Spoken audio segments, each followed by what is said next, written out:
front of me is Samsung Galaxy S26 Ultra, and today I would like to show you how you can download and apply Rosemary font.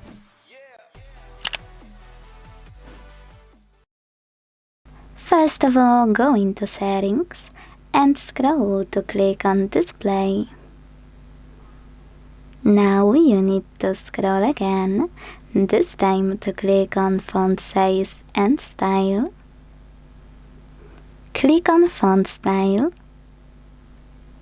and download fonts at the bottom of the list.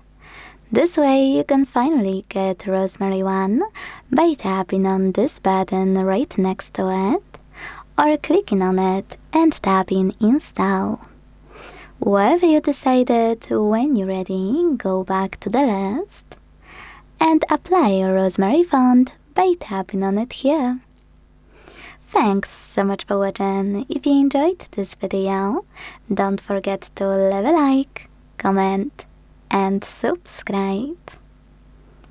Bye!